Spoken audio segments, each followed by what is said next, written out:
බලන්න ඔබේ ජීවිතයේ කොච්චර බලන්න හිතලා බලන්න ඔබේ ජීවිතය කියන්නේ ඉලක්කද? එතකොට ජීවිතයේ ඉලක්කය මොකක්ද? උඩා කාලේ ඉඳලා ඉගෙන අධ්‍යාපනයේට, ඒ වගේම රැකිරක්ෂාවලට, ඒ වගේම පවුලේ යම් ස්වභාවයන් වලට, ඒ වගේම වත්කම් සඳහා නොඑක ආකාර ඉලක්කයන් අපේ ජීවිතයට ආවා. කාලයක් තිබ්බා. ඒවා අපි සාක්ෂාත් කරගත්තා. එතකොට අපේ ජීවිතයේ ඉලක්කය මොකද්ද? කෙනෙක් මගෙන් ඇහුවොත් ජීවිතයේ ඉලක්කය මොකද්ද කියලා දාර්ශනිකයෙකුට උත්තර දුන්නොත් මට කියන්න තියෙන උත්තරේ තමයි ඉලක්කයක් නැතිකම තමයි මගේ ජීවිතයේ ඉලක්කය කියලා. මගේ ජීවිත විතරක් නෙමෙයි ඕනම කෙනෙක්ගේ ජීවිතයේ ඉලක්කය වෙන්න ඕනේ ඉලක්කයක් නැතිකම. මොකද ඉලක්කයක් හැමතිස්සෙම තියෙන්නේ හැමතිස්සෙම තියෙන අනාගතයට. හැබැයි ජීවිතේ හැමතිස්සෙම තියෙන වර්තමානයේ. ඉලක්කයක් හැමතිස්සෙම තියෙන්නේ බොහෝ දුර. හැබැයි ජීවිතේ තියෙන්නේ මේ මොහොතේ. මේ ඊටා මේ මොහොතේ. මේ දැනීම තුළ. එතකොට ජීවිතයේ ඉලක්කය තමයි ජීවත් වීම. ඉලක්කයක් නැතිකම. ඉලක්කයක් තියෙන තාක්කල් අපේ අතීතය තුලත් අනාගතය තුලත් දෝලන විවි පවතිනවා. හැබැයි ජීවත් වෙන පුද්ගලයාට අතීතයකුත් නැහැ අනාගතයකුත් නැහැ. ඔබ බලන්න ඔබ ජීවිතයේ ඉලක්ක වෙනුවෙන් ජීවිතේ කොච්චර කාලා දැම්මද? ඔබ ජීවිතයට කළේ අසාධාරණයක්. මොකද ඔබ ඉපදුණු දවසේ ඉඳලා ඔබේ ජීවිතේ විනාශ කළා. ජීවිතේ ගෙව්වා. ඔබට සමාජයෙන් දුන්නෝ. ඔබට දෙමව්පියන් විසින් දුන්නෝ. ඔබේ වටපපසරිය පිරිස විසින් දුන්නෝ. කොහෙවත් යන විකාරී ඉලක්ක සම්පූර්ණ කරගන්න. ඔබට අනුව ජීවත් වෙන්න ඔබ ජීවිතයට ජීවත් වෙන්න ඉඩ දුන්නේ කවදද? ඔබෙන් හිතලා බලන්න. ඔබ නියමට ඔබ හරියටම ජීවත් වෙනවා නම් ජීවිතේ ඔබ ජීවත් වෙනවා නම් ඔබට ඇත්තටම තියෙන්නේ අභ්‍යන්තරික සාමයක්, ප්‍රීතියක්, සැනසීමක්, සැහැල්ලුවක් විතරයි. හැබැයි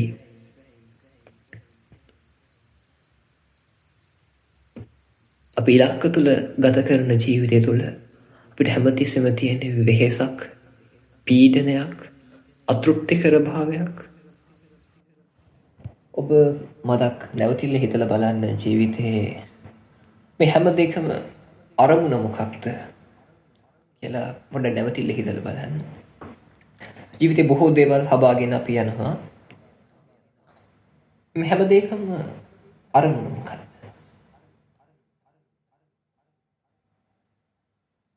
මම ඔබෙන් ඇහුවොත් ඔබේ ජීවිතයේ අරමුණ මොකක්ද කියලා.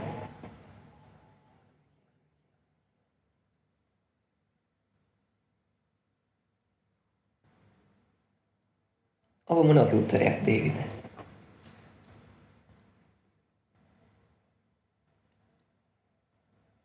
මතක තියාගන්න. මේ ලෝකේ අරමුණු තියෙන්නේ යන්ත්‍රවලට. මනුස්සයා කියන්නේ අරමුණු තියෙන ස්වභාවයක් නොවේ. එතකොට අරමුණක් නැතිකමයි මනුස්සයාගේ ස්වභාවය. මනුෂ්‍යගේ ස්වභාවය ජීවත් වීම. එහෙමත් නැත්නම් ජීවිතයේ යම් ආකාරයකින් සාමය තුළ ජීවත් වීම. නිදහස. උදාහරණයකට දවසක් ඔබ අහලා ඇති පිකාසෝ කියලා චිත්‍ර ශිල්පියෙක් හිටියා. අතීතයේ යුරෝපා රටවල් වල දවසක් මෙයා චිත්‍රයක් අදිනවා පැය 2ක් විතර තිස්සේ. මේක එක්තරා තව මිනිහෙක් බලන් ඉන්නවා. බලන් ඉඳලා මේ මිනිස්සයා මේ පිකාසෝ ළඟට ගිහිල්ලා අහනවා පැය 2ක් විතර ගිහිල්ලා ඔබ මේ චිත්‍ර අදින එකේ අරමුණ මොකක්ද?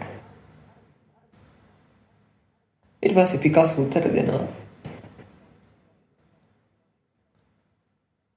මමත් ඔබෙන් අහන්න කියලා හිටියේ. මෙතන දැන් පැය 2ක් තිස්සේ බලන් හිටියනේ. ඔබට තේරෙන්නේ නැති කියලා මම හිතුවේ කියලා කිව්වා. කියනවා පිකාසෝ.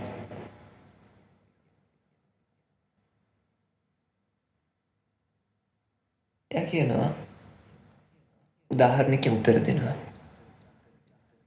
ඕනතරම් රෝසමල් පීඩිලා තියෙනවා ලෝකේ. ඒවා හුලකට ලෙලදෙනවා. වැස්සටත් hina වෙනවා. අවුවටත් hina වෙනවා. කිසිම කෙනෙක් රෝසමල් ළඟට ගිහිල්ලා අහන්නේ ඇයි ඔබ ඔහොම ඉන්නේ කියලා. එනේ ඇයි මට වද දෙන්නේ කියලා අහනවා. එහෙනම් ඇයි මෙහෙම ඉන්න මට වද දෙන්නේ කියලා. රෝසමලෙන් අහන්නේ නැහැ කවුරුත් ගිහිල්ලා අයියෝ කොහොම ඉන්නේ කියලා. ඒ වගේම මේ ලෝකේ අරමුණු තියෙන්නේ වහලුන්ට. අරමුණුත් එක්ක අරමුණු හබාගෙන යන්නේ වහලු. නිකන් මේ වගේ. සෞඛ්‍ය සම්පන්න කෙනෙක් කවදාවත් වෛද්‍යවරයෙක් ගිහිල්ලා ළඟට ගිහිල්ලා අහන්නේ නැහැ. ඇයි මම සෞඛ්‍ය සම්පන්න කියලා. හේතුව සෞඛ්‍ය සම්පන්නයි කියන්නේ ඒක තමයි ස්වභාවික දේ. ඒක තමයි වෙන්න ඕන දේ. ඒක තමයි ස්වභාවය. ලෙඩෙක් තමයි වෛද්‍යවරයෙක් ගාවට යන්නේ. ඒත් මේ ජීවිතේ අරමුණ වෙන්නේ මේක විදින ගතිය. කියන්නේ ඔබ මේ හිතන විදියට සැප වේදනා හොය විදීම නෙමෙයි. ජීවිතේ විදීම කියලා කියන්නේ මේ ජීවිතේ විඳින්න පුළුවන් වර්තමාන තප්පරේ මෙතන මේ මොහොත තුල. අතීතයකුත් නැහැ. අනාගතයට යන්නෙත් නැහැ. අනාගතය ගැන කිසිම අදහසකුත් නැහැ. මෙන්න මෙතන මේ මොහොත තුල තමයි සැනසීම තියෙන්නේ. නිවන තියෙන්නේ එතන. ඉතින් පුළුවන් තරම් උත්සාහවත් වෙන්න මේ මොහොත තුල ජීවත් වෙන්න. ඔබ සිතනටම ආරාධනා කරනවා තමන්ගේ වීරියම බලවත් කරන්න මේ මොහොත තුල ජීවත් වීමට කියලා. දැන් බලන්න මම මුලින්ම පොඩි කාරණාවක් කියනවා. ඊට පස්සේ කාරණාවට අදාළව තව කරුණු කීපයක් ගැන හරපාන්න. බලන්න හැමතිස්සෙම අපේ අත්දැකීම් වල තියෙනවා හිත දන්න අත්දැකීම සහ හිත නොදන්න අත්දැකීම කියලා දෙයක්.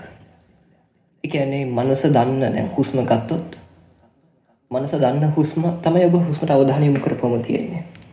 ඒ වගේම මනස නොදන්න හුස්ම ඒ මොකද්ද? ඒක භෞතික හුස්ම කියන්නේ අන්න අපිට නිදාගෙන ඉන්න මොහොතේ ගැඹුරු නිින්දේදී ඔන්න භෞතික මනස නොදන්න හුස්ම. ඊළඟට ඔබ වෙන දෙයක් කල්පනා කර ඉන්න මොහොතේ මනස නොදන්න හුස්ම. ඊළඟට එදිනෙදා ජීවිතේ දැන් ශබ්දයක් ඇහෙද්දී ඔන්න ඒක අවධානය යොමු වෙනවා ඔන්න මනස දන්න ශබ්දය.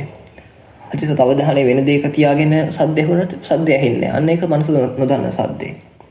ඉතින් මේ වගේ හැමතිස්සෙම මතක තියාගන්න ඒ කියන්නේ මනස දන්න ස්වභාවයක් සහ මනස නොදන්න ස්වභාවයක් නිතරම තියෙනවා අපේ අත්දැකීම් වල.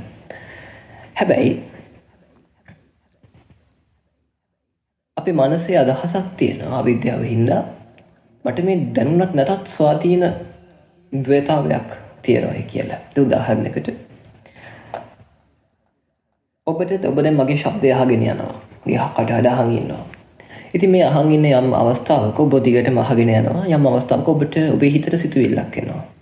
අනේ මෙහෙම කළා මෙහෙමයි කියලා මොන හරි මතක් වෙනවා. වෙන ශබ්දයකට හිත යනවා. ඊපස් ඔබට නැවත මේ ශබ්දේ ඇහෙන්න පටන් ගන්නවා. හොඳට තේරුම් ගන්න. ඒ විට ඔබ මොකද්ද හිතන්නේ? මේ ශබ්දේ නම් මම දන්න මනස දන්න ශබ්දේ නම් දිගටම තිබ්බා. මට අර කැල්ල මගේ හැරුණයි කියලා.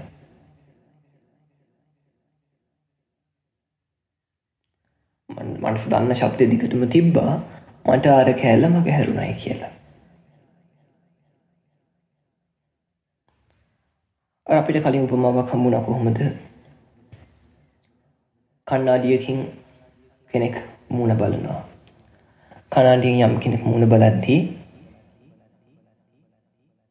ගොඩක් වෙලා මූණ බලලා ඉවර වෙලා තමන්ගේ අම්මට හෝ තාත්තට එතනට එන්න කියලා අන්න එයාව තියනවා කණ්ණාඩිය ඉස්සරහා තමන් පැත්තකට වෙලා. ඊට පස්සේ ඔබ හිතනවා නම් මගේ මූණ කලින් පෙවුණා වගේම කණ්ණාඩිය ඉස්සරහින් අම්මා තාත්තා තිබ්බට පස්සෙත් මව පේනවායි කියලා. තමන් පැත්තකට වුණාට පස්සේ තවත් විදියකට තමන් කාමරේ ලයිට් එක ඕෆ් කරලා කාමරේ දොරත් වහලා එළියට ගියාට පස්සේ තාම අර දැක්ක විදියටම hina වෙගෙන මම කණ්ණාඩි ඉස්සරහා මගේ රූපේ තියනවා කියලා හිතන එක සාධාරණයිද? ඒ කියන්නේ හොඳට තේරුම් ගන්න. අපේ හිත හිතනවා ස්වාධීනව තියෙන, ඒ කියන්නේ මට දැනුණත් නැතත් ස්වාධීන සද්ද තියෙනවා, ස්වාධීන කනක් තියෙනවා, ස්වාධීන ඇසක් තියෙනවා, ස්වාධීන රූප තියෙනවා යන ආදි වශයෙන්. මගේ ශබ්දයේ අතරදී ඔබේ හිත පිට කියත් ඔබ හිතන්නේ එහෙමයි. ඇත්ත වශයෙන් ශබ්ද තිබ්බා, මේ ඒ ශබ්දේ මට මගහැරුණායි කියලා මේ මොහොතේ. භාවනා කරන එකත් එහෙමයි. මුලින්ම හිතන්නේ කොහොමද? මේ ඇත්ත වශයෙන් තියෙන අතීතයේ තියෙන අතීතේ පොඩ්ඩක් මේ වලට අමතක කරලා දානවා. අනාගතයත් මේ මොහොතේ අමතක කරලා දානවා. මේ වර්තමානයේ නැමැති මෙන්න මේ අරමුණට හිත තියන් ඉන්නවයි කියලා. තවත් ටිකක් යාගේ අවබෝධය දිනු වෙදී එයාට අවබෝධ වෙනවා මේ අතීතය කියලා කියන්නේ පරණ මතකයක් මේ මොහොතේ මනසට දැනීමක් පමණයි කියලා. අනාගතය කියලා කියන්නේ සැලසුමක් මේ මොහොතේ මනසට දැනීමක් පමණයි කියලා. ඒතකොට මේ වර්තමානයේ කියලාවත් gediya පිටින් දෙයක් ගන්න නැහැ. මේ මොහොතේ අත්දැකීමක් මතයි වර්තමානයේ පැනවෙන්නේ කියලාත්. ඒකයි වර්තමානයේට බුදුරජාණන්සේ භාවිතා කරන්නේ වර්තමාන කියලා නෙමෙයි පච්චුප්පන්න කියලා. ප්‍රත්‍යයෙන් උපන් මොහොත කියලා. පච්චුප්පන්නේ කියලා. ප්‍රත්‍යයෙන් උපදූ දේ කියලා. එතකොට ඊපස්සේ තව කාලයක් යද්දී උන්න අදහස් ඇති වෙනවා කොහොමද මම ස්වාධීනව ඇත්ත වශයෙන් තියෙන මේ හුස්ම රැල්ල හෝ මේ මොකක් හරි භාවනා අරමුණ මම දැන් මේ බලනවායි කියලා. ඇත්ත වශයෙන් තියෙන දේ.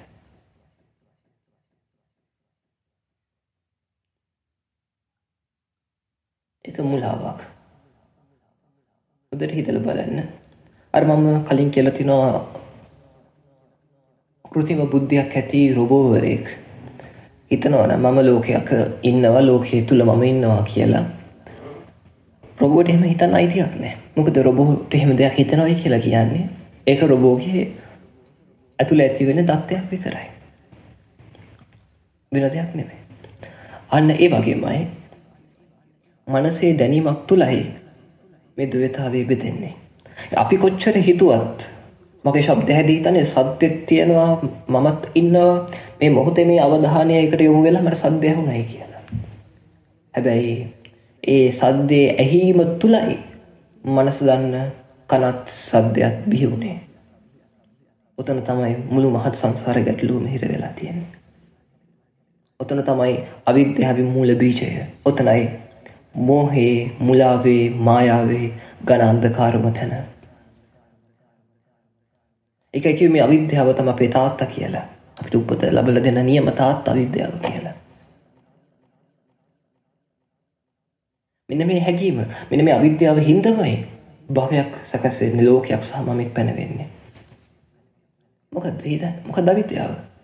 මේ අප දැනීමක් තුල පැනවෙන මමත් ලෝකයක්, දැනීමක් තුල පැනවෙන සත්‍රූපයක්, දැනීමක් තුල පැනවෙන කනත් සද්දයක්, දැනීමකින් පරිබාහිරව ස්වාධීනව තියෙන දේවල් යයි හිතා ගැනීම තමයි අවිද්‍යාවේ ගැඹුරුම පැතිකඩ. මට දැනුණත් නැතත් ස්වාධීනව ස්වායත්තව අනිවාර්යයෙන්ම තියනවා කියලා දෙපැත්තක් ගැන හිතා ගන්නවා. සත්‍ය රූපයක් දැක්කත් එමෙ රූපේ පේනවා. දැන් ඔබට ඔබේ ඉදිරියේ තියෙන ෆෝන් එක පේනවා. දුරකථනයේ පේද්දි කොහොමද හිතන්නේ? මේක මේ ඉතින් මට දැනුණත් නැතත් ෆෝන් එක තියෙනවා මම බලන් ඉන්නවා කියලා හිතෙන්නේ. අවිද්‍යාව හින්දා. ඇත්ත කතාව මොකද්ද? මේ ෆෝන් එක දැනුණු හින්දායි දැනීම තුලයි මෙතන ෆෝන් එක මෙතන ඇස කියලා දෙපැත්ත බෙදුනේ. ආන්න ඒකයි ඔබට අර සලායතන භාවනාවේදී පැහැදිලි කළේ මෙන්න ඇස මෙන්න රූපය මෙන්න කන මෙන්න ශබ්දය මෙන්න හිත මෙන්න සිතුවිලි යන ආදී වශයෙන් බලන්න කියලා. නැත්නම් මෙන්න හුස්ම රැල්ල මෙන්න නහය කියලා මෙන්න කය කියලා. මොකද මේ අවධානය මේ දැනීම තුලයි මනස දන්න ද්වේතාවය බෙදෙන්නේ.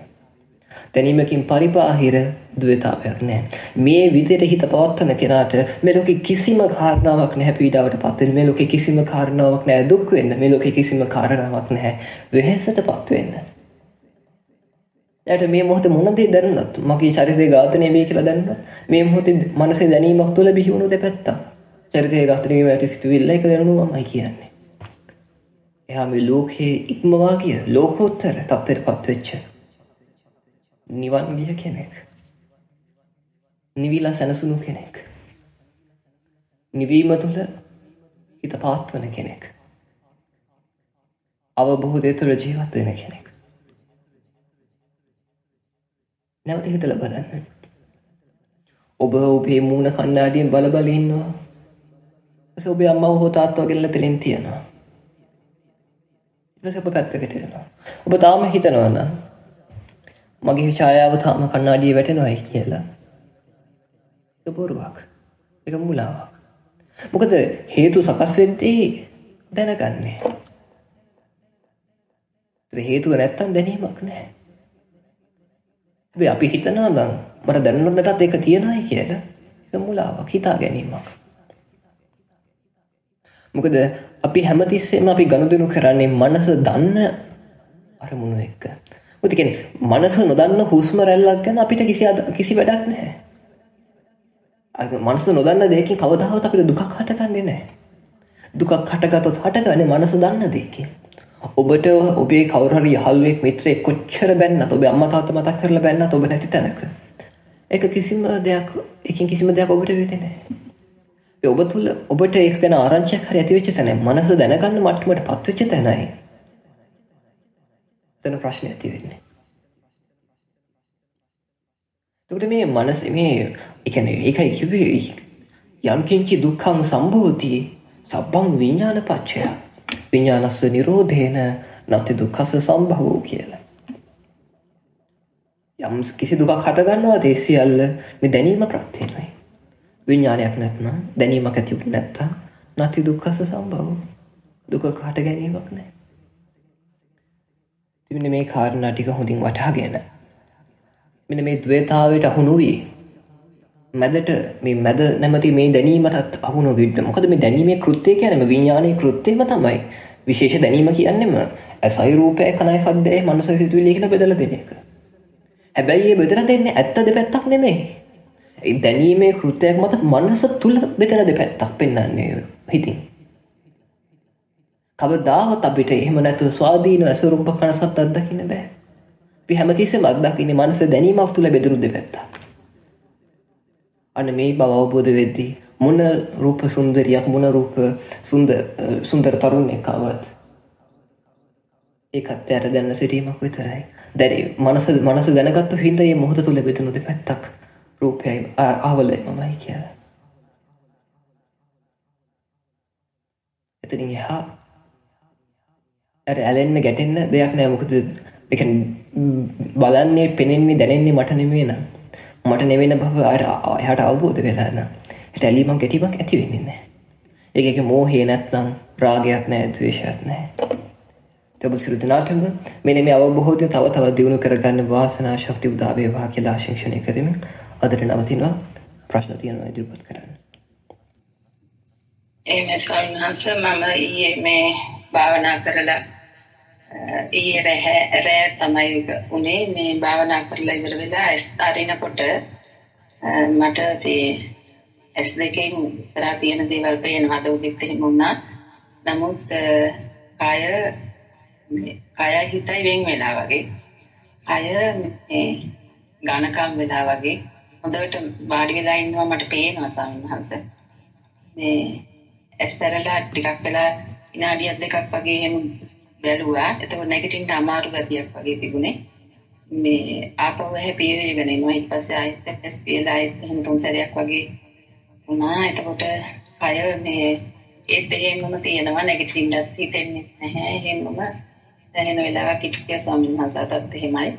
අද උදේ ඒ අත්දැකීම මොකද්ද කියලා තමයි දැනගන්න. මොකද කරපු භාවනා එහෙම දැනෙන්නේ උදේ කරපු භාවනාවයි ස්වාමීන් වහන්සේ යෙත් කරේ ඉරේ. ඒක කියන්නේ මේ භාවනා සිදු වුණා නම් ඒක සාර්ථක අත්දැකීමක්. කියන්නේ ඒක සිදු වෙන්නේ මඤ්ඤණා අඩු වෙන එක යම් දුරකට. කියන්නේ බාහිර තියෙන දේවල් සහ අපේ සාමාන්‍ය ස්වභාවය. අපේ අත්දැකීම අපේ ජීවිතයේ අත්දැකීම් වල ප්‍රධානම සාමාන්‍යම ස්වභාවය තමයි දැන සිටීමක් කියන දේ. ඒකයි දේශනා කරන්නේ අපවසරම් බික්වේ චිත්තං කියන මේ ප්‍රභාෂවරයි මහණෙනි මේ සිත කියන. ඒකට මේ සිතේ ස්වභාවය තමයි දැනගන්න ගතිය. එතකොට මොනවාද දැනගන්නේ? ඇහෙන් දැනගන්න, කනෙන් දැනගන්න, නාසයෙන් දැනගන්නවා, දිවෙන් දැනගන්නවා, කයෙන් දැනගන්නවා, මනසින් දැනගන්නවා. එතකොට ඇහැයි රූපය එකතු වෙච්ච තැන ඇහැට දැන් ඇහෙන් කියන්නේ ඇහි දැනීමක් පහළ. කනයි ශබ්දය එකතු වෙච්ච තැන කනට දැන. එතකොට මෙන්න මේ තමන්ගේ අත්දැකීම අරබේ දැනුණයි පස්සේ උච්චර හැතිප්පත් තමන්ට එක ප්‍රශ්නයක් උච්චර රූප තිබ්බත් ඒක කිසිම අදාළත්වයක් නැහැ. මේ දෙක එකතු වෙලා මේ කන ඇති කයක දැනීමක් හටගත්තු තැනයි හිත දන්න ඇහැක් නිර්මාණය වෙන්නේ. හිත දන්න රූපයක් නිර්මාණය වෙන්නේ. ඒ වගේම කනට ඇති වෙච්ච දැනීමක් හින්දායි හිත දන්න කන නිර්මාණය වෙන්නේ. හිත දන්නා වූ සත්‍යයක් ඇතිවෙන්නේ. උර දැනීමක් නොමැති කල කන හිත දන්න කනකුත් නැහැ. හිත දන්න සත්‍යයක්. එතකොට මේ ලෝකේ අපි අත්විඳින්නේ දැනීමක් හරහා. මට දැනුණත් නැතත් ලෝකයක් කියලා දෙයක් තියෙනවා කියලා හිතාගන්නේ. ඒක භෞතිකව සත්‍ය වුණත් අසත්‍ය වුණත් තමන්ගේ අත්දැකීමට සාපේක්ෂව හැමදාම උලාවක්. තමන්ගේ අත්දැකීමට සාපේක්ෂව ඒක හිතාගන්නේ. සිතුවිල්ල. ඒකයි බුදුරණවහන්සේ දේශනා කළේ සූත්‍ර බලන්න. බොහෝ ගණනාවක මේ අස රූප කන ශබ්ද කියන මෙන්න මේ ආයතන සංකත අபிසංචේතී සකස් කරගත්තු වෙයි. කියන්නේ ඇයි රූපේ එකතු වෙලයි ඇතිවෙච්ච දැනීමක් වෙයි. ඇහැක් පැනවෙනවම අபிසංචේතී සිතුවිලිම සකස් කරගත්තු දෙයක් ඇහැ කියන්නේ. කන කියන ශබ්ද කියන්නේ දෙකමයි රූප කියන්නේ. දැන් මේ එතකොට අපිට පැහැදිලි වෙනවා. මෙන්න මේ සූත්‍රගත ධර්මයේ වැඩිපුර කතා කරන්නේ භෞතික ස්වභාවයක් ගැන නෙමෙයි. හිතා ගැනීමක් ගැන කියලා. මඤ්ඤණාව කියන හොඳට පැහැදිලි වෙනවා ඔය මූලපරයය සූත්‍රය මජ්ක්‍ධිම නිකායේ පළවෙනි සූත්‍ර දේශනාව. අපිට ඒකෙන් හොඳටම විද්‍යමාන වෙනවා මොකද්ද මේක කතාව. පුළුවන් තරම් යම් කෙනෙක් විපස්සනාකින් දියුණු වෙන්නේ. එයා මෙන්න මේ ලෝකෙට ප්‍රෝග්‍රෑම් වෙලා තියෙන ගැතිය. නැත්නම් මේ ලෝකයයි මමයි කියලා ගන්න ස්වභාවය. ඇසයි රූපයි කනයි ශබ්දයි දැනුණත් නැතත් ලෝකයක් තියෙනවා මට දැනුණත් නැතත් ඇස කන නාසය දිව ශරීරය දාදිය තියෙන. මෙන්න මෙහෙම ගන්න ස්වභාවය. එයාගේ හිතින් ගිලිහෙන්න පටන් ගන්නවා. එයාගේ අවදිමත් භාවය අවදි වෙනවා. එයා හිතට කයට සාක්ෂිකාරයෙක් වෙන්න පටන් ගන්නවා. අන්න මේ හිතේ කය සාක්ෂිකාරයෙක් වීම සතර සතිපට්ඨානෙ උගන්වන. කය කයano ගිය 100ක්. වේදනාව නැති වෙති වේදනාව අනුව ගිය 100ක්. ස්ත්‍රිය ඇති වෙති ස්ත්‍රිය අනුව ගිය 100ක්. ධර්මතාව ඇති වෙති ධර්මතාව අනුව ගිය 100ක්. අනිකටම කරන්නේ සාක්ෂිකාරයෙක් වෙන්න කියන එකයි. අඩියක් පිටිපස්සට ගිහින් එක දිහා බලන්න කියලා. බලන් ඉති. දැන් බලන් ඉන්නවා කියන කතාවේදී තමන්ට විනිශ්චය කරන්න අයිති නෑ. හොඳයිද නරකයිද කියලා කියන්න අයිති නෑ. ලේබල් ගහන්න අයිතියක් නෑ. කිසි දෙයකට අයිතියක් නෑ. මොකද ඔබ මේක රාගසිතක් මේක නැත්නම් නරකයි කියලා ලේබල් එකක් ගහන තැනම සිද්ධ වෙන්නේ මොකද? තමන් වර්තමාන මොකද නෙමෙයි. ඊයේ තප්පරේ පිට ඔහුගේ තත්පරයක දෙයක් අල්ලගෙන නැගලා. හිතෙන් මේවත් ස්වාමීන් වහන්සේ අවසරයි. මම අර කලින් දවසක සඳහන් කරපු අත්දැකීම ඔබ වහන්සේ කිව්ව විදිහට මේ වෙනත් භාවනා ක්‍රම වලින් උත්සාහ කරලා බැලුවා. අට්ටික සංඥාවෙනුයි පටිනිස්සග්ගානුස්සති භාවනාවෙනුයි ඒ අත්දැකීම ගන්න පුළුවන් වුණා. එක දවසක ස්වාමීන් වහන්සේ මේ එකම භාවනා වාරයක් ඇතුළතදී, ඒ කියන්නේ පැයක වගේ භාවනා කාලයක් ඇතුළතදී ඒ අත්දැකීම 3 සැරයක් විතර ඇති වුණා. ඒ කියන්නේ ඊටාම සුළු වේලාවකට ඒ අත්දැකීම ලැබිලා ඊට පස්සේ ආයෙම මම හිතන්නේ අරමුණු වෙන්න පටන් ගත්තා. ඒ විදිහටම 3 වතාවක් විදිහට ඒක ඒ කියන්නේ අර පහළට ඇදීගෙන යන වගේ අත්දැකීම එහෙම ඇති වෙන්න පුළුවන්ද ස්වාමීන් වහන්සේ? ඒ කියන්නේ එක වතාවේ ඒ කියන්නේ එක භාවනා වාරයකදී 3 වතාවක් නේද? එහෙමයි ස්වාමීන් වහන්සේ. කියන්නේ ඊටාම සුළු වෙලාවයි අත්දැකීම තිබුණේ තප්පර ගාණක් වෙන්න පුළුවන්. ඊට පස්සේ ආපහු මම හිතන්නේ මගේ මේ අවධානය මනස්කාරයේ ආය ප්‍රඥාව මේ ස්ථාවර වුණාට නැවත වතාවක් ආය සමවදිනවා. එහෙමයි. ඒ කියන්නේ 3 වතාවක් එක ඩිස්ටර්බ් වෙලා ආයෙත් සැරයක් ආපහු මේ සංසුන් වෙලා ආපහු ඒ අත්දැකීමම ඒ වෙන්න විදිහටම පුළුවන්. ආවම වෙන්න පුළුවන්. එහෙමයි ස්වාමීන් ඔව්. වහන්සේ. එතකොට එහෙමයි. දැන් එකෙන් පස්සේ ඒ කියන්නේ දැන් ඒ තාත්ත්වය පවත්වන්න පුළුවන්. දැන් කියන්නේ දැන් එතන වර්ධදින එක තැනක් තියෙනවා. ඒ සමහර අයට ඒ කියන්නේ ඵල සමපත්තිය එකට හිතපත් වෙන ස්වභාවයයි දෙක හරියට වටහා ගන්න බෑ. ඒ කියන්නේ දැන් මොනවාද දැන් ඒකට ඒ කියන්නේ දැන් සාමාන්‍ය දෙයක් කරලා ගන්න මට්ටමේදලා දෙයක් නොවන මට්ටමට හිතපත් වෙද්දි තප්පර දෙකක තුනක විතර අමුතු දැනීමක් තියෙනවා. ඒ කියන්නේ නිකන් අර ඒ කියන්නේ එකට හිතපත් වෙන දැනීම. ඊට පස්සේ ඒක හිත පවතින ස්වභාවිකුත් තියෙනවා.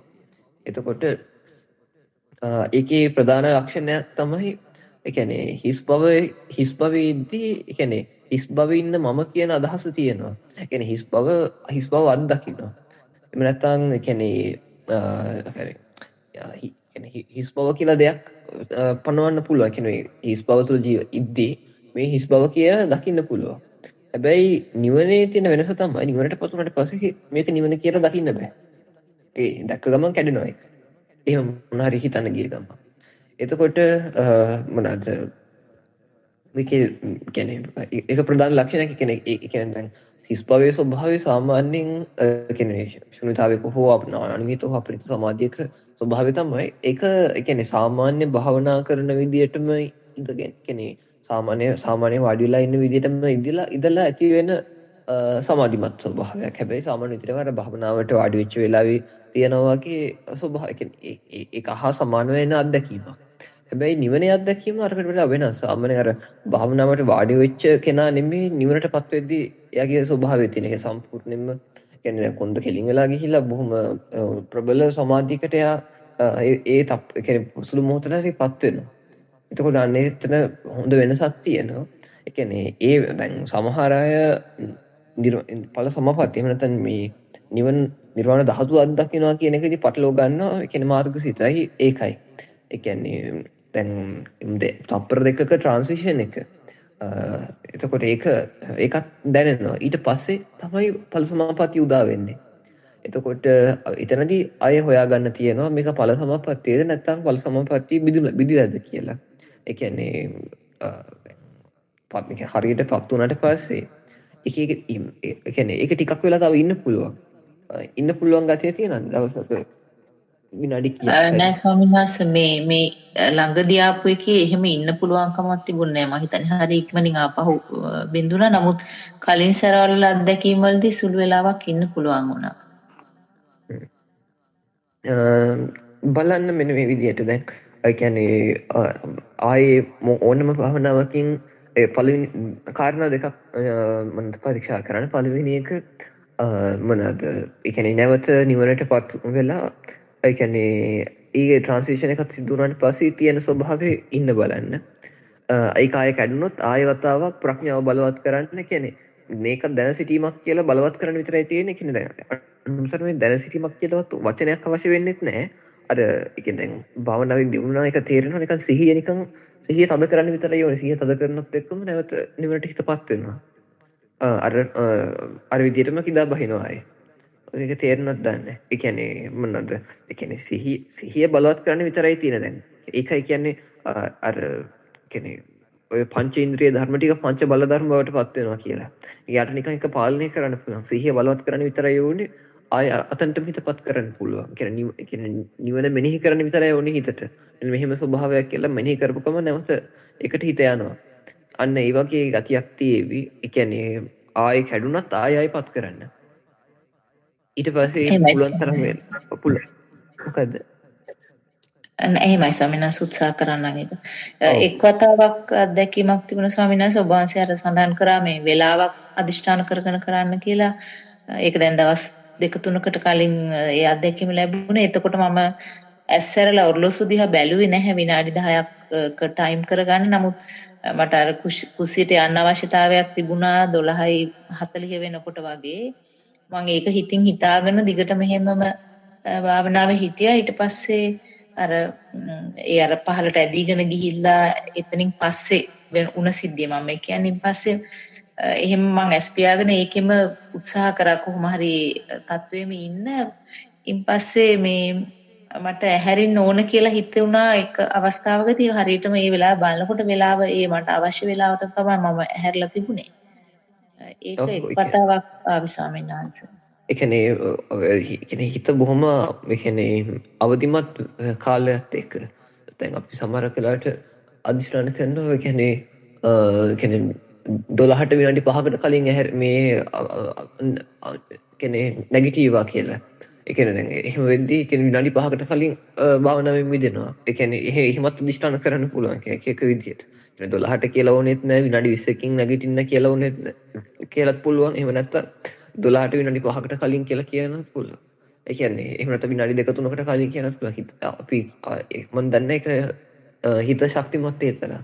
හිතට කරන්න පුළුවන් දේවල් අපි දන්නට වඩා වැඩි. ඒක තමයි හේතුව. ඕක පළවෙනි කතාව පුළුවන් තරම් නැවත පත් කරලා ඉන්න පුළුවන් වෙලාව වැඩි කරන්න. පැය භාගයක් දක්වාවත් පුළුවන් නම් ඉන්න බලන්න. දෙක තමයි මේ කියන්නේ පැය භාගයක් විතරේදී ඉතින් කීප වතාවක් එකෙන් අයින් වෙවි. 3-4 වතාවක් හරි සම්මයදේවි ආයෙ කමක් නැහැ කොහමද පැය භාගයක්වත් ඉන්න බලන්න. දෙක තමයි ඒ කියන්නේ එදිනදා නිකන් මෙහෙම ඉඳි පවා කියන්නේ සිහිය බලවත් කරලා ඒ නිවනට හිත තප්පර කිපරටි පත් කරන්න පුළුවන්ද බලන්න. දැන් මේ වාඩි වෙලා ඉන්නවා. මගේ ශබ්දය ඇසුරු කරගෙන මේක විපස්සනා කරලා හිත නිවනට ගන්න පුළුවන්ද කියලා බලන්න. ඒ කියන්නේ දැන් මගේ සද්දේ හංගිද්දී දැනීමක් තුළ හිත බෙදා ගන්න කණයි සද්දේ දිහා දකින්න. එහෙම නැත්නම් මොකක් හරි විදිහට ඒක විපස්සනා කරන්න. ඒ කියන්නේ ප්‍රථම මේ සද්ද ඇහිම තුළ තියෙන පංචස්කන්ධය බලලා පස්පැත්තට අයින් කරලා හිස්පපත් අයින් කරන්න ටක් කරලා. ඒත් එක්කම හිත නිවනටපත් වෙනවද කියලා බලන්න. ඒ කියන්නේ එදිනෙදා ජීවිතයේ අත්දැකීම් වල. එක්කෝ කෑමක් උයද්දී එහෙම නැත්නම් යලුමුන් හරි කපනවා නම් ඒ අවස්ථාවේ ඒකේ පෙනෙන බව දෙයක් කරගත්තු එක ඇසුරු කරගෙන මද ක්‍රැස් දෙක පියාගෙන එකපත් කරන්න පුළුවන්ද කියලා බලන්න. ඒකත් තේරෙනවද කොහොමද කරන්න ඕනේ කියලා. එහෙමයි ස්වාමීන් වහන්සේ පැහැදිලි මම ඒක උත්සාහ කරලා බලන. ඒක මම එක සැරයක් කීප සැරයක් උත්සාහ කරා ඒක නම් සාර්ථක වුණේ නැහැ. අර වාඩි වෙලා ඉන්න භාවනාවලදී තමයි දැනට සාර්ථක වුණේ. මේ උත්සාහ කරලා බලනවා ස්වාමීන් වහන්සේ. ඔව් ඒකත් උත්සාහ කරාට පස්සේ ඒක කියන්නේ පොඩක් ඔක වශී වෙනවා කියලා කියන්නේ Tamanට අවශ්‍ය ඕන වෙලාවක මතක් කරන්න විතරයි ඕනේ. ඊට වඩා තාතු එකට හිතපත් කරන්න පුළුවන් වෙනවා. ඒකයි. එහෙමයි ස්වාමීන් වහන්සේ තෙරුවන් සරණයි. බොහෝ පින් සිද්ධ වෙන ඔබ වහන්සේට. අවසර ස්වාමීන් වහන්සේ ඒ කියන්නේ මොකක් හරි වැඩක් කරද්දි බලාගෙන ඉන්නකොට නිකන් නොපෙනී යනවා වගේ දෙයක් වෙන එකද ඔබ වහන්සේ කියන්නේ. මට ටිකක් එහෙම වෙනවා වෙලාවකට. ඔව් ඒකත් වෙනවා. ඒ කියන්නේ දැන් ඔකේ තියෙන ලක්ෂණයක් තමයි ඒ කියන්නේ ඔයගලන්ට සමහර වෙලකට දැන් ඒ කියන්නේ කෙනෙක් සෝතාපන්න වුණොත් සෝතාපන්න වෙච්ච මුල් කාලයට තියෙන ස්වභාවයක් ඒ කියන්නේ දැන් උදාහරණයක් ගත්තොත් මේ ධර්මය අවබෝධ කරපු මනුස්සයා තමයි මේ ලෝකයේ ඇත්තටම කිව්වොත් කියන්නේ සතුටින් ඉන්නේ හේතුව වෙන කාටවත් නැති අමුතු හැකියාවක් එයාට තියෙනවා. මොකක්ද මේ හැකියාව? අවශ්‍ය ඕනම වෙලාවක මේ හිත ලෝකයෙන් මුදවා ගන්න පුළුවන් හැකියාවක් එයාට තියෙනවා. කියන්නේ මොන රාගයද මොන ද්වේෂයද මොන ඊර්ෂ්‍යාවද මොන කකුස ධර්මයක් දෙන්නේ. එයාට ශක්තියක් තියෙනවා මොන ප්‍රශ්නයක් ඔළුවට එන්නේ. ඒකෙන් එකපාර එක මනසේ මෙහෙවීමකින් ඒව පැත්තකට දාන්න. එනේ ඒව අභිභව යන්න. ඒක පුදුම ශක්තියක්. එතකොට මෙන්න මේ ශක්තිය කියන්නේ කාලයක් සෝවන් වෙලා කාලයක් යද්දී ඒක යාගේ ඇත්ත ස්වභාවය බවට පත් වෙනවා. ඒ කියන්නේ මේක දෙයක් කරගන්න නැතිකම මේක දැනෙන බවක් පිළිවෙල තියෙන අවබෝධය ඒ කියන්නේ එකපාර හිත මේකට ගන්න පුළුවන්කම ඒ කියන්නේ මෙන්න මේ සියලු සංඥා නොපෙනී යන ගතිය ඒ හිතට වැටහි යන ගතිය ඒ කියන්නේ මේක යාගේ ඇත්ත ස්වභාවය බවට යාගේ ස්වභාවික චරිතය බවට පත් වෙනවා. එතකොට මේක ස්වභාවික චරිතය බවට පත් වෙද්දී බලන්න එයාට සමහරකට හිතෙනවා අනිත් අය මේ වගේ කියලා. හැබැයි අනිත් අය එහෙම නෙමෙයි කවදාවත්. එයා තමයි එහෙම. එතකොට ඒ කියන්නේ අතීතේ හැබැයි සෝතාපන්න වෙච්ච මුල් කාලයට යම් විශේෂත්වයක් දැනුණාට මේක මේ මොනවාද අලුතෙන් දැනෙන දෙයක්. ඒ කියන්නේ මේක මේ මට මේ සියල්ල නොපෙනී යන එක විශේෂයි වගේ හිතුණාට කාලයක් යද්දී ඒක එයාගේ ස්වභාවය බවට එයාගේ චරිතය බවට පත් වෙලා එයාගේ දෛවය බවට පත් වෙලා එයාට මේ නොපෙනී යන එක සාමාන්‍ය දෙයක් වෙනවා ඊට පස්සේ මම කියන්න අවශ්‍ය උනේ මොනවාද මුල් කාලේ ඒ කියන්නේ ඔක වෙනස් විදියට දැනේ හැබැයි ඔක හොඳට හිතලා බලන්න ඒක ඇත්තටම Tamanට හම්බෙච්ච අමුතු ශක්තියක් නෙමෙයිද කියලා මේ ලෝකේ හැමෝම ලෝකෙට ප්‍රෝග්‍රෑම් වෙලා තියෙන්නේ හැබැයි Tamanට අමුතු හැකියාවක් තියෙනවා ඒ ප්‍රෝග්‍රෑමින් එකකින් ඕන වෙලාවක මිදෙන්න ඒක බලන්න එහෙම ඒක විශේෂ හැකියාවක් නේද කියලා. ඒ කියන්නේ ඒක ලෝකයක් එක්කම විසංයුක්ත වෙලා යන්න පුළුවන් එකපාර. ඒ කියන්නේ සම්පූර්ණයෙන්ම හිත මුදවන්න පුළුවන් ගතියක් තියෙනවා. එහෙම එකක් අත්දකින්නවාද? ඒ ස්වභාවය. ස්වාමීන් වහන්සේ දැන් සමහර වෙලාවට එකපාරටම මොකක් හරි දිහා බලාගෙන ඉද්දී හිත පොඩ්ඩක් ඒ කියන්නේ ඒකාග්‍රතාවයකට වගේ ගන්න හදනකොට අර දේ නොපෙනී යනවා. එහෙම එකක් මට සමහර වෙලාවට අත්දකින්න පුළුවන් වෙනවා ස්වාමීන් වහන්සේ. ඒක මට කියන්නේ කැස් දෙක අරගෙන බලාගෙන හිටියත් ඒ දේ දෙයක් මේක ඔපිනිලා යනවා එකපාර කියන්නේ ප්‍රඥාව බලවත් වෙද්දී. එහෙමයි ස්වාමීන් වහන්සේ කැස් දෙක අරගෙන ඉඳි තමයි. ඔව්. ඒක සාර්ථකයි. ඒ කියන්නේ දැන් උත්සාහ කරන්න අර කිව්ව දෙකම පොඩ්ඩක් උත්සාහ කරලා බලන්න. බලාගෙන ඒ කියන්නේ මොකක් හරි දෙයක් බලාගෙන නැත්නම් සද්දයක් අරමුණු කරගෙන ඒකත් මේ දැන සිටීම බව අවබෝධ කරගත්තු ගමන් කියන්නේ ඇත්තටම කණයි සද්දයයි කියන දැනීමක් තුළ බෙදාගත් හිත ඇතුළේ බෙදාගත්තු කනකුයි සද්දකුයි කියලා එහෙම වැල්වට අරමක් ඕනෙත් නැහැ. ඒ කියන්නේ ප්‍රඥාව බලවත් නම් ප්‍රඥාව බලවත් කළා සද්දයට අහුම්කම් දුන්නා එතකොටම තේරෙනවා මේක දැන සිටීමක් කියලා තප්පර ගන්න ඇති වෙන. ඒක බලාගෙන ඉඳි හිත හිස් බවට පත් වෙන හිස් බවත් අයින් කරපු ගමන් ටක් ගාලා හිත නිවනටපත් වෙනවා. බලන්න එක එදිනෙදා අරමුණු වල අර අත්දැකීමටම එන්න පුළුවන්ද කියලා. එහෙමයි ස්වාමීන් වහන්සේ. ඒ වගේම ස්වාමීන් වහන්සේ දැන් අර ගැඹුරට යන අවස්ථාවල් වල ආපහු ගැඹුරට ගිහිල්ලා ආපහු උඩට එනකොට දැන් අර ඉස්සර ආවේ නැති නිකන් ප්‍රභාෂර ගතියක් වගේ නිකන් ලොකු ආලෝකයක් වගේ නිතර එනවා ස්වාමීන් වහන්සේ. ඒ මොකද එහෙම වෙන්නේ ස්වාමීන් වහන්සේ කිව්වනේ එහෙම ආවහම අර ඒක අයින් කරන්න කියලා අයින් කරත් ආපහු ඒ ආලෝකමත් ගතිය එනවා ස්වාමීන් වහන්සේ. අයින් කරන්න උත්සාහ කරත්. මොකද අයින් කරන්නේ නැතුව හිත නිවනටපත් කරගත්තට පස්සේ ඒ ට්‍රාන්සිෂන් පීරියඩ් එකකින් පස්සෙත් බලන්න ඒ කියන්නේ පුළුවන් තරම් වෙලා ඉන්න ඒක තුල මඤ්ඤණාවක් තියෙනවා නම් ඒක අයින් කරන්න. මේ කෙනෙක් මේක මේකත් අනිත්‍ය අනාත්මයි කියලා එහෙම නැත්නම් ඒ කියන්නේ මේක මෙන්න නිවනත් ඒකත් දකින්න මමත් ඒක නිවනත් ඒ කියන්නේ දැනීමත් දෙක එතන දැන් එක් පොඩකට කියන්නේ ස්ථිර කරගන්න ඕනේ ඒක නිවනද නැද්ද කියලා ඒ ස්වභාවය බලන්න ඒ කියන්නේ විශ්වාසයිද ඒ ආලෝකයේ තිබ්බට අර කියන්නේ නිවනේ සමාධියම එතන තියෙන්නේ කියලා. ඒක නම් මට පැහැදිලි නෑ ස්වාමීන් වහන්සේ. අර ඒකාකාර ගතිය තියෙනවා. ඒක දිහා ටිකක් වෙලා බලාගෙන ඉන්න පුළුවන් හැකියාවක් තියෙනවා. හිත එහෙම යන්නේ නැතුව නිතර හිත එහෙම යනකොට ආපහු එතෙන්ට ගත්තාම ආයෙත් ඒ තත්ත්වයටම එනවා. සම්පූර්ණයෙන්ම ඔළුවේ ඉඳලා නිකන් සීල් වෙලා වගේ ගල් වෙලා වගේ නේද එකට සමවැදෙන්නේ. එහෙම එකකුත් තියෙනවා ස්වාමීන් වහන්සේ නිකන් අර අත් එහෙම ටිකක් තද වෙලා වගේ එහෙම ගතියකුත් තියෙනවා. හරි ඊට පස්සේ නිකන් හදිසියවත් මේ කියන්නේ ඒකටපත් වෙන කලින් වුණත් ඒ කියන්නේ අතපය හොල්ලන්න හිත කිව්වට නිකන් හොල්ලගන්න බැරි ගතියකුත් තියෙනවානේ. ඒක මට කලින් නම් දැනෙන්නේ නැහැ ස්වාමීන් වහන්සේ. මම අර එදා කිව්වා වගේ භාවනාව ඉවර වෙලා ඇස් අරිනකොට අතපය හොලවන්න බෑ වගේ නිකන් අර මං කිව්වේ එළියෙන් ඉඳන් මගේ දිහා පේනවා වගේ ගතියක් තමයි මේ ටිකේ දැනෙන ස්වාමීන් වහන්සේ. දැන් මේ දවස් කීපෙම කරන එක. එතකොට ස්වාමීන් වහන්සේ ඇස් අරගෙන ඉන්න වෙලාව එහෙම වැඩි කරන්නද නැත්නම් ආපහු ඉබේට ඇස් පිය වෙනවා ස්වාමීන් වහන්සේ. එතකොට ඇස් පියාගෙන ආයේ තිබු තත්ත්වයට ගන්නද ස්වාමීන් වහන්සේ. ඔව් ඒ කියන්නේ ඇස් අරගෙන කවබොද කියලා ඇස් පියාගෙන සම්වාදින්න බලන්න. එහෙමයි ස්වාමීන්. සමවැද ඇස් පියාගෙන සම්වාදින්න. නැත්නම් ටිකක් අමාරුයි.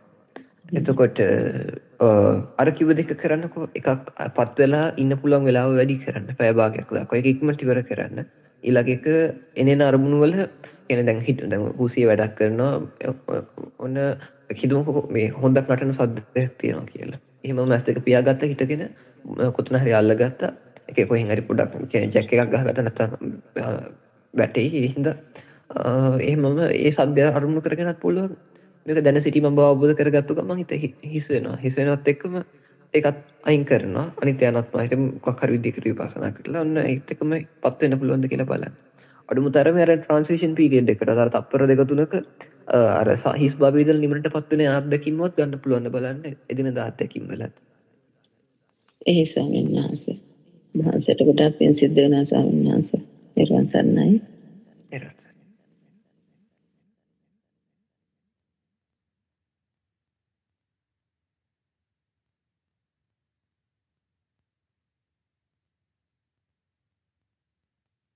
තෙරුවන් සරණයි ස්වාමීන් වහන්සේ මේ අරමුණු වල Nirodha සාක්ෂාත් කරගෙන කියන්නේ අපි මේ දැනගන්නා සිතත් Nirodha වෙනවා කියලා ස්වභාවය අපි හඳුනා ගනිමින් වාසය කරනකොට ඒකේ මේ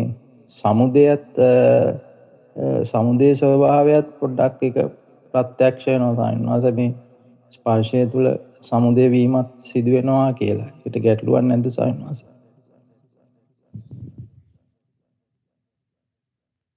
කය දැනීම තුළ යම්සි අරමුණක් කය දැනීම තුළ යම්සි දැන් අපි Nirodha සාක්ෂාත් කරගෙන වාසය කරනකොට ඒ කියන්නේ මේ දැනගන්නා සිතත් ආස්වාසය දැනගන්නා සිතත් නිරෝධ වෙලා ප්‍රාස්වාසය පටන් ගන්නකොට ඒ විදිහට අපි කරගෙන යනකොට අර යම් යම් අරමුණු වෙනකොට ඒ අරමුණු වල සමුදයත් සමහරලාට ප්‍රත්‍යක්ෂ වේගෙන යනවා ස්වාමීන් වහන්සේ. ඒ කියන්නේ දැන් මේ අරමුණු දැනගන්නා සිත ඒ කියන්නේ සමුදය තරමුණු වෙන්න පුළුවන්. හැබැයි නිරෝධානුපස්සනාවේදී මේ කියන්නේ සමුදයට හිත තියන්නේ නැතුව නිරෝධයම බලන්න. ඒක සමුදය වය වෙනම භාවනාවක් විදියට පුළුවන් ඉස්සරහට එතකොට සමුදය වය දෙකම බලන්න අවශ්‍ය නැහැ. දැනට මේ කියන්නේ නිරෝධානුපස්සනාව නම් කරන භාවනාව නිරෝධය විතරක් බලන්න තියෙන්නේ. අවධානය තියන්නේ කියන්නේ අවධානය තියන්නේ නිරෝධයට. නිරෝධයටම අවධානය තියලා ඒක ඔස්සේ ඇති කරගන්න සමාධිය තමයි නිරෝධානුපස්සනාව කියන්නේ. කියන්නේ නිරෝධයටම හිත තියනවා. ආය. එතකොට අර ඔබවහන්සේ මුලින්ම මතක් කරපු විදියට අර ජීවිතේ සාමාන්‍ය ජීවිතයේදී අර සමහර අවස්ථාවලදී සමහර අරමුණු වල මේ සමුදය කියන මේ ස්පර්ශය තුළ සමුද වෙන ස්වභාවය ගැන පොඩ්ඩක් අර ප්‍රඥාව මෙනෙහි කරනකොට අර ඒ ස්වභාවය තමයි මෙතෙන්ට එන්නේ මේ භාවනාවට සමහරවිට.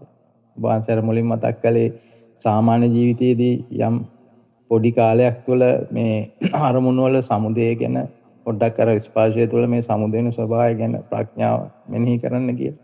අර එහෙම මෙනෙහි කරන තත්ත්වයන් වෙනකොට දැන් මෙහෙම භාවනාවේදී අර පොඩ්ඩක් ඒක අර Nirodheට එක්කම මේ සමුදයත් ගැනත් ප්‍රත්‍යක්ෂ වෙනවා සමහර අවස්ථාවලදී. ඒකයි මම කිව්වේ තමයි.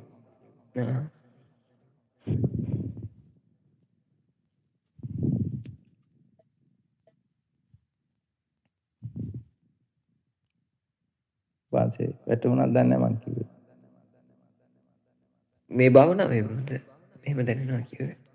සාමාන්‍යයෙන් සාමාන්‍ය ජීවිතයේදී ඔබවහන්සේ අර ඉස්සෙල්ලා කිව්වනේ අපි දැන් සමහර අවස්ථාවලදී සුළු කාලයක් මේ යම්කිසි අරමුණක් අපිට එන අරමුණු වල ස්පර්ශය තුළ සකස් වෙන ස්වභාවය ගැන පොඩ්ඩක් ප්‍රඥාවෙන් දකින්න කියලා. ඒ වගේ.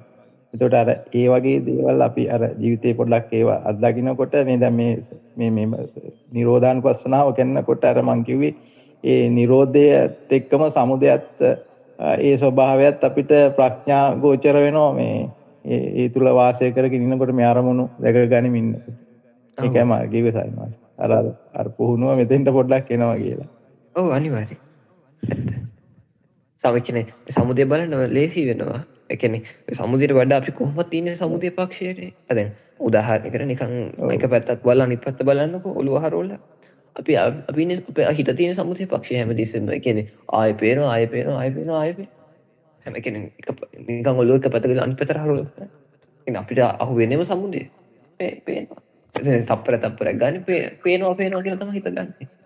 හැබැයි කොයි වෙලාවෙත් ගන්නෙ නෑ මේ පැත්ත බල අනිත් පැත්ත බලලා අර පැත්ත නිරුද්ධ වුණා කියලා. දැන් නිරෝධානුපස්සනාවෙන් කරන්නේ නිරුද්ධ වෙච්ච එකත් බලන්නේ. නිරෝධෙට හිත තියෙන එක. මේ පැත්තේ අනිත් පැත්ත බලද්දී අර පැත්තේ දැනීම අර පෙනුනක නිරුද්ධ වෙලා කියලා බලන්න. පැහැදිලි නේද? එහෙමයි සයින්ස් පැහැදිලි.